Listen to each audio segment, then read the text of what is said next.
back, everyone. Now, there's a big dispute between the federal government and state governments, and federal overreach is becoming one of the big topics in this country. But Americans have a certain power which may let them challenge this. That's the Convention of States. Here to speak with us about this is Mark Meckler. He's president of Conventions of States Action. Hey, Mark, real pleasure having you on. Good morning. Good to be with you. So why don't you start off, tell us what Convention of States is. What is this? Sure. Well, in Article 5 of the United States Constitution are the methodologies by which we can amend the Constitution.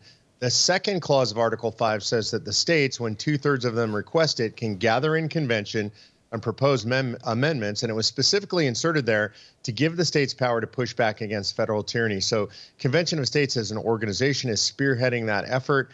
It takes 34 states to call a convention. So far, 15 states have done so. Now, I understand a lot of people might be concerned about the idea of changing the Constitution, but what would you tell them? Really, what we're looking to do is not change the Constitution, but restore the Constitution. If you've looked at what the courts have done to the Constitution over the last really 115 years or so, they've essentially taken what were limited enumerated powers given to the federal government, and they've expanded them dramatically. They're now basically unlimited, unenumerated, and the power pyramid has been flipped on its head. Most of the power now resides at the level of the federal government instead of the states. And we're just trying to right the ship and put the power back in the states instead of the federal government. And so this is proposing amendments, not altering the Constitution. Is that accurate? Yeah, I mean, I think people worry about, they call it a constitutional convention, thinking we're going to rewrite the entire Constitution. This is actually limited in scope. There are three things that the states are proposing that we discuss in convention. One is anything that would put fiscal limits on the federal government, like a balanced budget amendment or limits on taxes and spending. Second is anything that would impose term limits on the federal government, federal officials.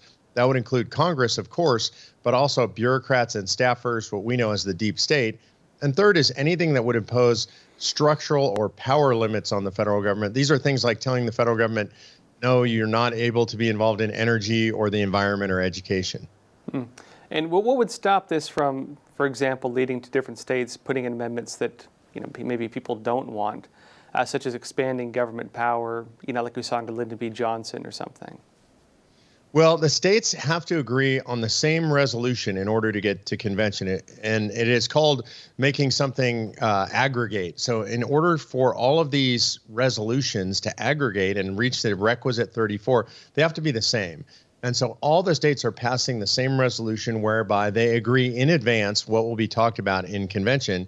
Anything that is brought up at convention that doesn't fit within that, what I call the law of convention passed by the states, is non-germane and would just be ruled out of order. And how is this different, for example, from Congress right now being able to write amendments? How is this any different? It's not in the sense that Congress requires two-thirds of both houses to propose an amendment. There have literally been thousands of amendments proposed by Congress.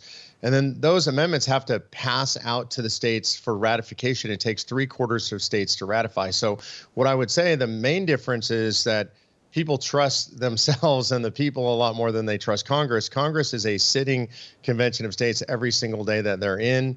If we're not worried about Congress, we certainly shouldn't be worried about the people proposing amendments. And so this would allow the states to bypass Congress for this. Is that accurate? Yeah, I think that's the most important piece of this is Congress is not involved, the president's not involved. This allows the people to bypass, and that was the specific purpose. In 1787 at convention, Colonel George Mason stood up 2 days before the end of convention and explained to everybody at convention they had a fundamental problem with the document. They'd given the power to Congress to propose amendments, but they'd not given that same power to the people acting through the states. And he asked the men assembled if they were so naive that they believed that a Congress or a federal government that had become a tyranny would propose amendments to restrain their own tyranny. The answer is really obvious. If you look at what Congress did or what the convention did at that point, Madison's notes say nin com, which means no comment. There was no debate. And in fact, they unanimously adopted a provision giving us the power to do this. And that's how we got the power today. That's interesting. Can you tell us a bit about the history of this?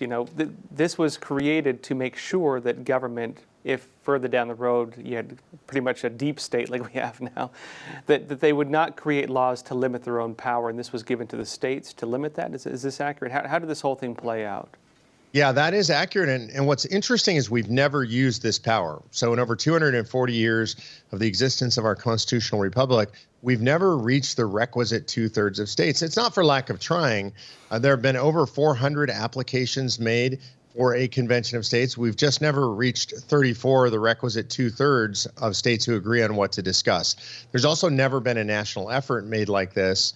And so people have been trying, people have not organized in this way. But today we have over 5 million people in the organization who are organized doing this. We have representatives, volunteers, supporters in all 50 states in every single congressional and state legislative district. So this organized effort's never been done before in this way. It truly is historic. If we go back in history, what was the discussion, the content of the discussion on why this would be necessary? Yeah, I mean, I think that the founders had an understanding of human nature, and that understanding was that when people get power, they want more power. And when people get power, they bring more power to themselves. So there was a fear, and they had this experience that a central government disconnected from the people would become too powerful and would become unresponsive to the people. And that's where we are today. If you look at history, for example, over 80 to 85% of people consistently polled for the last 30 years say we should have term limits for Congress. Congress has never and will never propose term limits for itself. The numbers are very similar, by the way, on a balanced budget amendment. Americans understand that you can't keep spending beyond your means forever, that at some point you have to rein in your fiscal house. And the founders knew this, and they actually rallied against and railed against the idea of long-term debt, structural debt. Today, obviously, we're like close to $29 trillion in debt. And yet the American people who don't want it, the Congress will never propose an amendment for a balanced budget amendment. So it's always been up to the people. The founders knew it would be up to the people. And this was considered the firewall for liberty, that the states and the people could act and rein in a rogue or out of control federal government. Now, as things currently stand, the Senate, the House, they're trying to push through H.R. 1, which would let them basically institutionalize from the federal level all the changes they made to the elections during the 2020 elections. And, you know, of course, there's different views in this. I think a lot of conservatives view this as kind of the end of fair elections, where the federal government's basically going to start running elections. Could something like this change this? Could this reverse this? It could, and I agree with those who think that this is a game changer, what the House and Senate are trying to do right now. They call it the For the People Act. I actually call it the Destruction of Democracy Act, or the Death of Democracy Act. They intend to take the power away from the states, the fundamental power to decide how their elections run. That's something that was never intended by the federal government. They intend to do away with voter ID laws, one of the most simple protections we can and should have in states against voter fraud. One of the things that H.R. 1, or the Death of Democracy Act, does that I think is so dangerous is it exposes the donor lists of organizations like ours. And the intent is that the woke mob, the cancel culture, will go after any donors that support Convention of States, by the way, also churches and other charities, and prevent them from doing the work they do. So I think this is very dangerous. And in a Convention of States, we could propose, and then the country could ultimately ratify a structure whereby all of this power is permanently reserved to the states. And there's no question that the federal government is not allowed to federalize all of our elections. The other big question is enforcement. You know, of course, we have a constitution right now that is arguably not always followed, including by our Supreme Court. What would you tell people if they doubt this would actually be enforced, even if it did go through? Yeah, I think that's actually one of the best arguments I heard against it. I'm a little bit biased. It was my main argument when I first started looking at this. And I learned something that was actually stunning and upsetting to me, which is we have two constitutions in America. We have the one that a lot of people carry around in their breast pocket. It's called the Pocket Constitution. Usually about 14 pages, our entire Constitution. And then we have the one that you can buy from the government publishing office. I actually have one on the bookshelf behind me. It's 2,738 pages with the supplements to bring it current. It's over 3,000 pages. Literally says on the spine, the Constitution of the United States of America. It contains every case ever issued by the Supreme Court, telling us what that beautiful, succinct Constitution is supposed to mean. And this is the document, this 3,000-page behemoth that has really distorted and bastardized our Constitution and has essentially destroyed the Republic. So the goal of Convention of States is to go back to something closer to that original Constitution. This is the methodology that the founders gave us. Now, why would they follow it if we were to amend?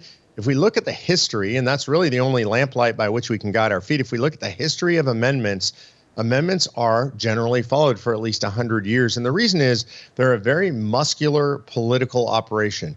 It takes 34 states to call. It takes 38 states to ratify. That means the vast majority of the American public is in support of whatever gets ratified coming out of a convention. Politicians, not the bravest souls in the world, they generally don't stand against 3/4 of the American population. And on that note, too, let's talk about where things are at. How many states are behind this right now? How many more do you still need? So again, it takes 2/3 or 34 states to call a convention. So far, 15 states have called the convention all the way. 49 states have actually introduced this resolution. 30 states have passed it out of one committee or another in either house. 23 states have passed it in one house or another, but you have to do it in both houses in the same calendar session. And so far, 15 states have done that completely. Today, there are 21 states in session considering this. I expect that we will pass somewhere between 5 and 10 states this year, taking us well past the halfway mark. And let's say it does get passed, does go through. This is brought to the state decision. What is the process? How does this actually play out? So what happens is the states will then gather in what's called a general convention. A general convention just means that all of the states will be invited. All 50 states will send delegations. They'll go to convention. They'll decide on a rules package. It'll look to those of us who know legislatures much like a legislature. They'll end up breaking out into committees and subcommittees. They'll come back to what they call the committee of the whole convention, and they'll vote on proposals for amendments. If 26 states can agree on an amendment or a package of amendments, then those amendments will be sent out to the states for ratification. And this is really important. Some people panic about the idea of a convention. A convention is merely a meeting where people get together, discuss, debate, and then make some suggestions. The convention itself has absolutely no power constitutionally. And then those amendments, if they're passed out of convention, go out to the states for ratification. And it takes a super majority or 38 states to ratify anything before it becomes part of the Constitution. So that's the process. In terms of the reality of this, 38 states, that's a pretty big call, especially if it's reining in the powers of government. Who makes the decision on ratifying it? And really, how many states currently do you think would be behind that, if that were to happen? So generally speaking, it's the state legislatures that will ratify. There are two potential methods. This is one of the rare areas where Congress has some say. It's either state legislatures or state ratifying conventions. The convention themselves are controlled by the state legislature. So really basically the same process either way. So it's up to the states. And then the question of ratification, I think it sounds a little bit counterintuitive. I think it's harder to get to convention than it is to ratify, even though the number is smaller for getting to convention. And the reason I say that is getting to convention, it's a new idea. To some people, it seems radical. Once you get close and get into convention, the entire country will be paying attention. This will be the biggest political event in American history, quite literally. It'll be watched on every television network. It'll be on C-SPAN. It'll be in the schools from kindergarten all the way through college. Everybody will be aware of it. And the only things that will come out of convention are things that are very mainstream, like a balanced budget amendment with 85% support or term limits with a similar amount of support. These are things that the American people understand. They're quite simple. They're down the middle. They're very moderate reforms as far as political ideology. So I think getting to 38 states, once you get to the 34 and get out of convention, I actually think that's a lower bar. Now, and what's to stop them, for example, from repealing things like Second Amendment protections, free speech protections? Yeah, look, I hear this all the time that they're going to repeal the Second Amendment. To be clear, my son's a Marine. My mom was a cop. We're big Second Amendment people, so I don't believe the Second Amendment is at risk. In fact, sitting on my legal advisory board, Chuck Cooper. Chuck is the longest-term litigator for the NRA, litigated Second Amendment cases. He's written a letter that says the idea that this would do away with the Second Amendment or damage it is outrageous. It's the federal government we really have to worry about. And here's what actually prevents it, just common sense-wise and numerically. It takes 38 states to ratify, and that means it takes 13 states to not ratify, 13 states who just don't pass or approve of an amendment. And if you think of it in terms of the Second Amendment, it takes the 13 most conservative states to stand against this. And so states like Georgia and Alabama and Mississippi and Tennessee, the Carolinas, Wyoming, the Dakotas, places where gun culture runs deep. And by the way, Texas is not among the 13 most conservative states in the country, if that gives you any idea. I've been in 48 states. I've been in the legislatures in most of them. And I would tell you that if you go into those legislatures and you suggest that they even debate an amendment to repeal the Second Amendment, well, I hope you're carrying, because you probably need to be to defend yourself. And I've made this challenge. I'll put this out on the air with you guys. is I give out my personal email address. It's mmeckler@cosaction.com. And I'll challenge anybody, if you think that the Second Amendment can be repealed, then send me the list of the 38 states that'll ratify it. I've made that offer to millions of people. I've never received a single email in response to that. It's literally just impossible. And I've also heard the left, liberal groups say, oh, they could, repeal, they could bring back slavery or something like this. What would you tell them? Yeah, I mean, that's just outrageous. I would just say use your common sense. Go look in the country and look around the country and find the states that are promoting bringing back slavery. I mean, these are just absurd, ridiculous arguments that you'll hear from people who are opposed on either side. Really what you have is you have the mainstream of America, sort of the great center of America is in support of this. We've polled this all across the country. It's about 2/3 of Americans overall are in favor of holding a convention of states for this reason.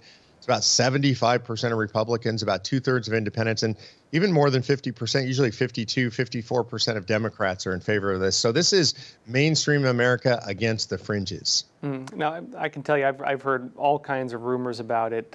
From the right and the left, I know I've heard rumors that George Soros is financing it. I've heard from the John Birch Society there's concerns about it. I've heard all kinds of groups, right and left. What's really going on here with all this?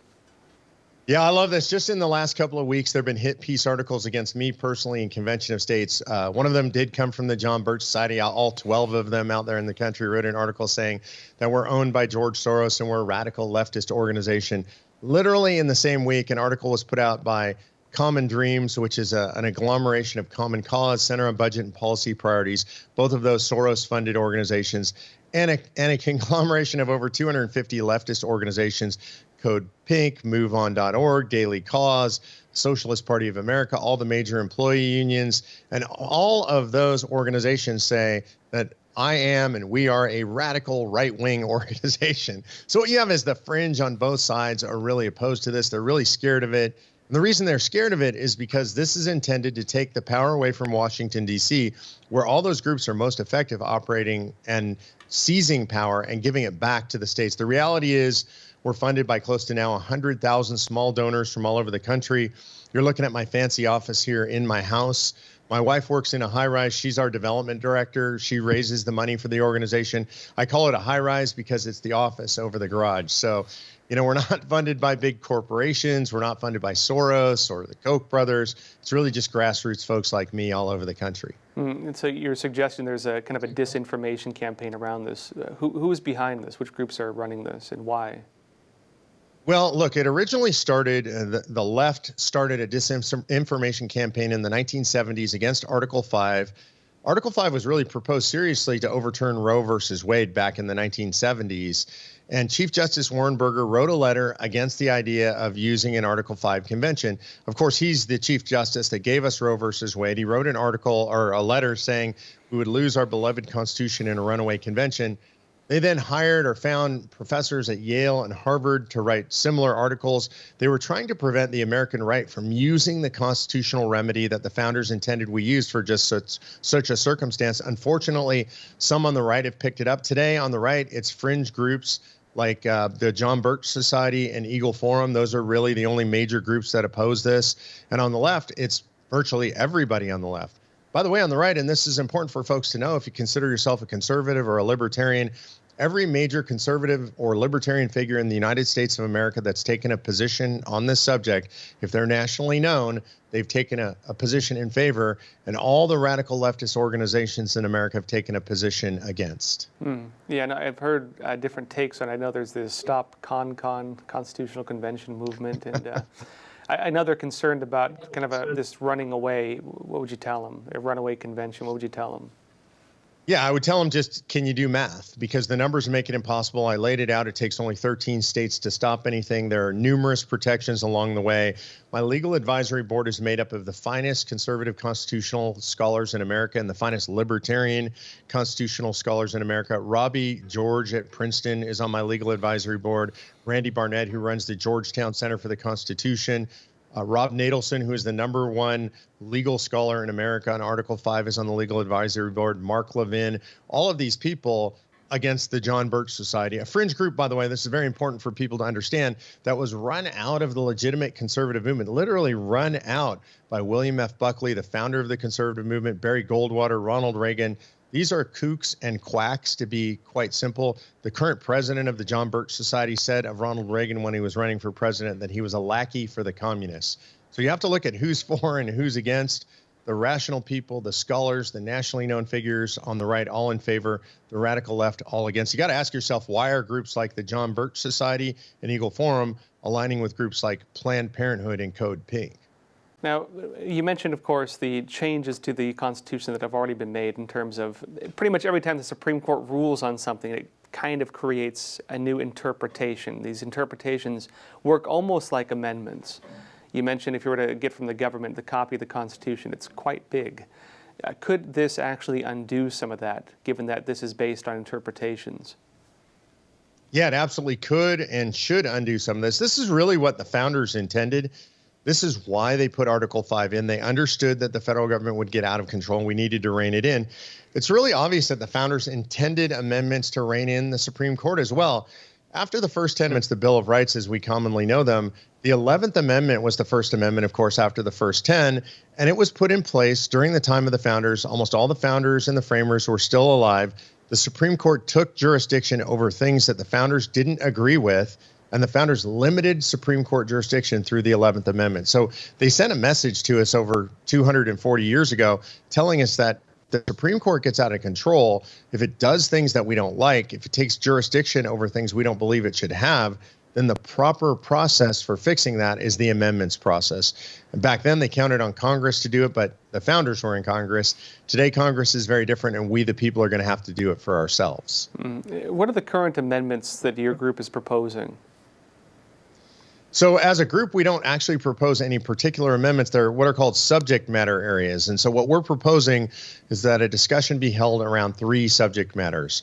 One is fiscal restraints on the federal government. So I mentioned a balanced budget amendment, tax and spending caps. Another one that a lot of people think is a good idea and very popular, imposing generally accepted accounting principles on the federal government. The federal government, I don't know exactly how they account. I've tried to talk to government accountants, ask them about it. They use no standards. I call it sort of the unicorns and rainbow standard. They just make it up as they go.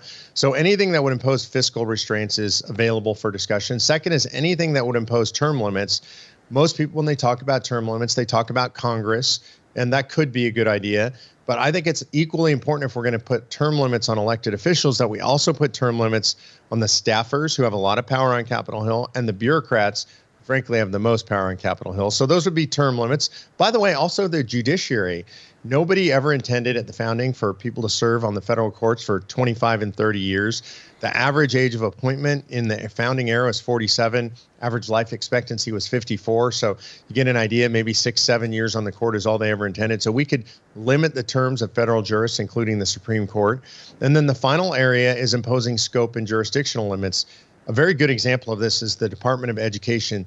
The founders never intended for the federal government to be involved in education in any way. We've not had an education amendment. We know this for certain because Jefferson wrote in a letter to William Henry Lee, one of his close friends, that he could not ask for money for University of Virginia from the federal government because it was unconstitutional and it would require an education amendment. We've not had such an amendment. The federal government shouldn't be spending money on education or energy or the environment. These are places that they were never intended to be involved in. And a convention of states under the auspices that we're calling it would allow for a discussion of amendments to restrain the federal government in these areas and many more. Now, I know one of the big concerns right now is federal government overreach. Have you seen more support for this since Biden's been doing these executive orders and such? Yeah, support is off the charts. It's been quite incredible to see the transition. I mean, we've been a very successful organization over the last 7 years, over 5 million people involved. Something unique happened just before the election. Facebook turned off political advertising. I think that hurt people on the right much more than people on the left, and we certainly felt the effect of it as an organization. But what we noticed is when Biden was elected, there was an incredible surge in interest in convention of states, and the advertising had not yet been turned back on. Facebook turned that on just a couple of days ago, but we've seen a huge uptick in interest in convention of states, including from people who used to be opposed. Some of these organizations, the people are peeling off of these organizations and coming to convention of states because they see we're at a point where we don't really have much choice. The Marxists, the fascists are really in control of Washington, D.C. They hold the White House and they hold both houses of Congress. People are genuinely worried about that, and they see convention of states as the only potential remedy. Now, I was interested to see that David Horowitz actually came out in support of it too. What was his general statement on this? Yeah, it was really interesting. I interacted with Horowitz when he first came to me. He told me he was completely opposed. I laid out some of the case for it, and he asked me to send him all original source material. He said he wanted to do his own research. And when he came back about a week later, he told me that he was completely in support. He'd do anything we needed. And he wrote an article basically saying that the campaign against the idea of using Article 5 was a leftist propaganda campaign. David Horowitz, of course, is the premier scholar on the left, the modern American left. And so he said this is classic leftist propaganda to turn people on the right against themselves, against using the remedy that they know will save the country. And so he came out strongly in favor. Folks can go to our website at conventionofstates.com, look up David Horowitz. They'll see this article. He did the independent research. He says we need to call a convention of states. And he says that those who are against it, who might consider themselves on the right, have simply been fooled by leftist propaganda. Now, just last question here. I guess first off, do you feel that there's anything people are missing in their understanding of this? And second, I know there's still a lot of people who have a lot of concerns about this. What would you tell them? I think that what people are missing, the most important thing they're missing is they're panicked about the idea of going to convention. And they need to understand that a convention of states, as laid out in the United States Constitution, actually has no power. In other words, their job is to get together, have a discussion, and then make suggestions. Literally nothing can come out of a convention other than suggestions. Then it has to go to 38 states to be ratified. You said yourself, very high bar. I do agree, it's a very high bar. The founders intended this process to be incredibly difficult. People ask, Mark, you've been doing this 7 years. Why is it taking so long? And I say because that's what the founders intended. They wanted to make sure that we were unified as a nation around any change that we would make to the Constitution. So it takes millions of people, many years, the building of a broad consensus. So I think people who have fear need to remember the founders, they faced much more dire circumstances than we did. They fought a revolution where the outcome was uncertain. They got together and designed a constitution where the outcome was uncertain. And the question that we have to ask ourselves as citizens is, do we walk in their footsteps? Do we deserve to put on their shoes and call ourselves Americans? And I think if we do, we have to be bold, we have to be brave, we have to be courageous, and we have to use the tools the founders called us to use. And we have to call a convention of states. Folks can get involved at conventionofstates.com. Hey, Mark Meckler, real pleasure having you on Crossroads. Thank you for having me.